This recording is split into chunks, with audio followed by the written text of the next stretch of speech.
बिस्मिल्लाहिर्रहमानिर्रहीम। अस्सलाम वालेकुम। आप देख रहे हैं अलिफ न्यूज़ और मैं हूं आपके साथ माजिद अली।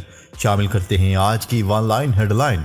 पार्लियामेंट के मुश्तरका इजलास में इलेक्शन एक्ट तरमीमी बिल कसरत राय से मंजूर कर लिया गया।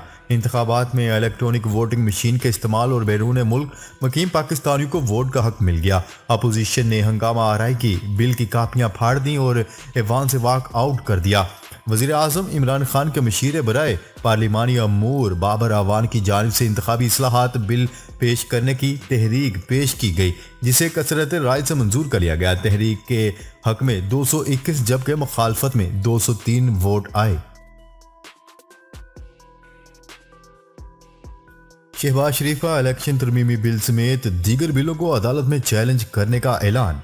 पाकिस्तान मुस्लिम लीग नून के सदर शहबाज शरीफ ने इलेक्शन तरमीमी बिल समेत दीगर बिलों को अदालत में चैलेंज करने का ऐलान कर दिया। कौमी असम्बली में कायदे हिज़्ब इख्तिलाफ और पाकिस्तान मुस्लिम लीग नून के सदर शहबाज शरीफ का कहना है कि इजलास में कानून साजी को बुलडोज किया गया है। इस माहौल में कानून साजी नहीं हो सकती। इस्लामाबाद में असम्बली के बाहर बिलावल भुट्टो जरदारी, मौलाना असद महमूद और अमीर हैदर होती के हमरा मीडिया से गुफ्तगू करते हुए शहबाज शरीफ का कहना था कि इजलास में अपोजिशन के वोटों को कम जाहिर किया गया। अपोजिशन ने एतराज़ भी किया जिस पर अहमियत नहीं दी गई। मुत्तहिदा अरब अमारात का रूसी साख्ता लड़ाका तैयारे खरीदने का इम्कान। अमाराती हुकाम ने दुबई एयर शो में नुमाइश के लिए मौजूद रूसी लड़ाका तैयारे नए स्टेल्थ 5th जनरेशन चेकमेट को खरीदने की ख्वाहिश जाहिर कर दी। गैर मुल्की खबरसा इदारे की रिपोर्ट के मुताबिक मुत्तहिदा अरब अमारात की रियासत दुबई में 14 नवंबर से 18 नवंबर तक एयर शो मुनक्किद रहा, जिसमें दुनिया भर के लड़ाका और आम तैयारे नुमाइश के लिए पेश किए गए। रूस ने भी दुबई एयर शो 2021 में अपने नए स्टेल्थ 5th जनरेशन लड़ाका तैयारे चेकमेट को नुमाइश के लिए पेश किया, जिसे खरीदने में अमाराती हुकाम ने दिलचस्पी जाहिर कर दी। लीबिया का फौजी कमांडर भी सदारती इंतखाबात का उम्मीदवार। लीबिया के मशरकी फौजी कमांडर खलीफा हफ्तर ने भी सदारती इंतखाबात के लिए दस्तावेजात जमा करवा दी। गैर मुल्की खबरसा इदारे की रिपोर्ट के मुताबिक लीबिया के साबिक मुतलिक अल अनान मुअम्मर कज़ाफी की हुकूमत का तख्ता उलटने के बाद लीबिया की मशरकी फौज की कमान संभालने वाले खलीफा हफ्तर भी सदारती उम्मीदवारों की फहरिस्त में शामिल हो गए। खलीफा हफ्तर ने इंतखाबात में शामिल होने के लिए कागजात नामजदगी इलेक्शन कमीशन के दफ्तर में जमा करवा दिए। खादम हरमैन शरीफैन शाह सलमान बिन अब्दुल अजीज की ज़ेर सदारत सऊदी काबीना का अहम इजलास हुआ। इस दौरान बड़े फैसले किए गए। तफसीलात के मुताबिक सऊदी फरमरवा शाह सलमान बिन अब्दुल अजीज की ज़ेर सदारत सऊदी काबीना का वर्चुअल इजलास बुलाया गया। कोरोना वबा के पेश नज़र ऑनलाइन इजलास का ही इनकाद किया जा रहा है। सऊदी दारुल हुकूमत रियाद में होने वाले इस इजलास में फैसला किया गया है कि सऊदी अरब और चीन हाइड्रोजन तवानाई शोबे में ताउन करेंगे। इस सिलसिले में सऊदी काबीना ने चीन के साथ मफाहमती याददाश्त पर दस्तखत का अख्तियार वजीर तवानाई को तफवीज़ कर दिया है। इजलास में काबीना अरकान को दोस्त ममालिक से मुज़ाकरात और मुलाकातों के नताइज से भी आगाह किया गया। इसराइली असला साज कंपनी की अमारात में शाख का इफ्तिताह। इसराइल की असला साज कंपनी ने मुत्तहिदा अरब अमारात में अपनी नई शाख का इफ्तिताह कर दिया। तल अबीब से अरब मीडिया की रिपोर्ट के मुताबिक कंपनी फौजी ड्रोन तैयारे समेत शमसी तवानाई से चलने वाले फौजी साजो सामान तैयार करती है। कंपनी ने अपने एक बयान में कहा है कि कंपनी मकामी शराकत दारों को एडवांस्ड टेक्नोलॉजी मुंतकिल करेगी। आर्मीनिया और अजरबैजान ने जंगबंदी पर इत्तेफाक कर लिया।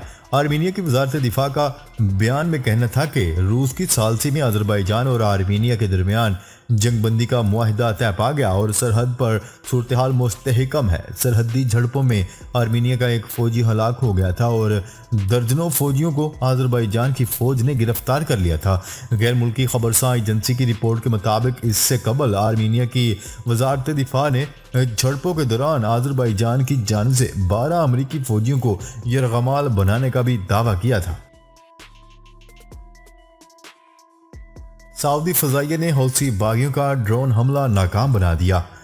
सऊदी अरब की सरकारी खबरसा एजेंसी की रिपोर्ट के मुताबिक हौसी बागियों ने बारूद से भरे ड्रोन से सऊदी अरब के शहर खमीस मशीद को निशाना बनाने की कोशिश की। हौसी बागी सऊदी अरब के मुख्तलिफ शहरों पर हमले की कोशिश करते रहे हैं। सऊदी अरब ने मार्च में हौसी बागियों को जंग बंदी की पेशकश की थी, जिसे हौसी बागियों ने मुस्तरद कर दिया था। इसराइली फौज के शाम पर मिसाइल हमले। इसराइली फौज ने गोलान की पहाड़ियों से शाम की एक इमारत को मिसाइल हमलों से निशाना बनाया, जिसके नतीजे में इमारत मुकम्मल तौर पर तबाह हो गई। आलमी खबरसां इदारे की रिपोर्ट के मुताबिक शाम ने इल्ज़ाम आयद किया है कि गोलान की पहाड़ियों पर गैर कानूनी तौर पर काबिज इसराइली फौज ने दिमश्क के जनूबी इलाके में एक खाली इमारत पर मिसाइल दागे। हमले में इमारत तबाह हो गई, ताहम कोई जानी नुकसान नहीं हुआ। शाम ने दावा किया है कि इमारत पर 2 मिसाइल दागे गए, जिनमें से एक को हमारे दिफाई फजाई निज़ाम ने फिजा में ही नकारा बना दिया, ताहम एक मिसाइल इमारत को लगा जिससे घर मुनहिदम हो गया। अमेरिका की खला में एंटी सैटेलाइट मिसाइल तजर्बे पर रूस को धमकी। अमेरिका ने रूस के जमीन से खला में खतरनाक और गैर जिम्मेदाराना मिसाइल तजर्बा करने पर सख्त बरहमी का इजहार करते हुए कहा है कि इस मामले पर इत्तेहादी ममालिक को इत्तेहाद में लेकर लाहेअमल तय करेंगे। आलमी खबरसां इदारे की रिपोर्ट के मुताबिक रूस ने खला में एक मिसाइल तजर्बे में अपने ही सैटेलाइट को निशाना बनाया, ताहम इस तजर्बे से कबल खला में मौजूद दीगर ममालिक की अफवाज को पेशगी आगाह नहीं किया गया था। अमेरिका ने रूस के मिसाइल तजर्बे पर कड़ी तनकीद करते हुए कहा है कि सैटेलाइट तबाह होने से मलबा खला में बिखर गया है, जिससे इंटरनेशनल स्पेस स्टेशन के अमले को अपने बचाव के लिए फौरी और हंगामी इकदाम करने पड़े, वरना नुकसान का खदशा था।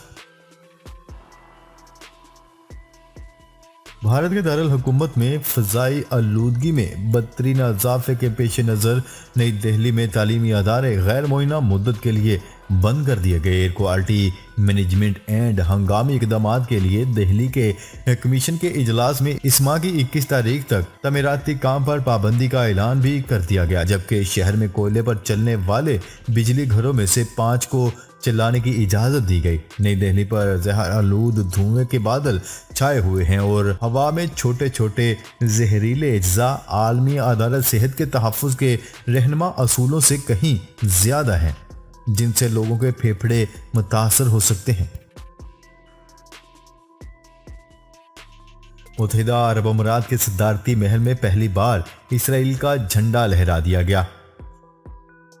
अरब मीडिया की रिपोर्ट के मुताबिक मुत्तहिदा अरब अमीरात में तैनात इसराइल के पहले सफीर आमर हायक की आमद पर सदारती महल में एक तकरीब मुनक्किद की गई, जिसमें सदारती गार्ड ने इसराइली सफीर को गार्ड ऑफ ऑनर भी पेश किया। इस मौका पर सदारती महल में इसराइल के कौमी तराने की धुन भी बजाई गई और अमीरात की तारीख में पहली बार इसराइल का झंडा लहराया गया। तकरीब में मुत्तहिदा अरब अमीरात के आला सतह के हुक्काम भी मौजूद थे। पाक बहरिया के जहाज का शिमाल बहरिया में कामयाब रेस्क्यू ऑपरेशन। पाक बहरिया के जहाज PNS रसदगार ने शिमाली बहिरा अरब में कामयाब रेस्क्यू ऑपरेशन करते हुए सफीना पाइखेल नामी माहीगीर कश्ती पर सवार 16 माहीगीरों को बचा लिया। माहीगीरों की कश्ती के ईंधन टैंकों में आतिशज़दगी के बायस कश्ती शदीद आग की लपेट में थी। शिमाली बहिरा अरब में मैरीटाइम सिक्योरिटी गश्त के दौरान PNS रसदगार ने कराची के साहिल से दूर माहीगीर कश्ती में आग का मुशाहिदा किया और पाकिस्तान बहरी और पाकिस्तान मैरीटाइम सिक्योरिटी एजेंसी के जहाज़ों ने फौरी तौर पर कार्रवाई करते हुए मुसीबत ज़दा कश्ती में मौजूद अमले के तमाम अरकान को बचा लिया। पाकिस्तान के नामवर कोपेमा अली सदपारा के बेटे साजिद सदपारा की तबीयत माउंट एवरेस्ट की मुहिमजोई के दौरान बिगड़ गई। ऑक्सीजन की कमी के बायस साजिद सदपारा की तबीयत खराब हुई, जिस पर इन्हें बेस कैंप मुंतकिल कर दिया गया। साजिद सदपारा की तबीयत खराब होने पर साथी कोपेमाओं ने इन्हें बांध दिया, जिसके बाद इन्हें बेस कैंप मुंतकिल किया गया। साजिद सदपारा की एक वीडियो सोशल मीडिया पर वायरल हुई, जिसमें इन्हें बांधा हुआ है और पानी पिलाया जा रहा है। वीडियो वायरल होते ही साजिद सदपारा सोशल मीडिया पर टॉप ट्रेंड बन गया। साबिक भारतीय cricketer Sourav Ganguly ICC men's cricket team के सरबराह मुकर्रर।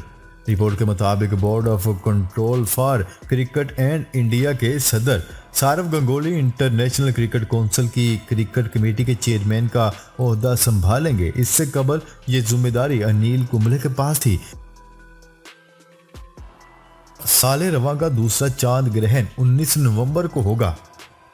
19 नवंबर को चांद ग्रहण होगा जो साले रवा का दूसरा और जुज़वी होगा। न्यूज़ रिपोर्ट के मुताबिक महकमा मौसमियात के हवाले से बताया गया है कि जुज़वी चांद ग्रहण पाकिस्तान में नहीं देखा जा सकेगा, लेकिन शुमाली व जनूबी अमेरिका, ऑस्ट्रेलिया और यूरोप के मुख्तलिफ इलाकों में दिखाई देगा। चांद ग्रहण शुमाली व मगरबी अफ्रीका में भी नजर आएगा। नाजरीन, अब तक के लिए इतना ही। मजीद खबरें लेकर बहुत जल्द आपकी खिदमत में हाजिर होंगे। तब तक के लिए अपना ख्याल रखिएगा। अल्लाह निगहबान।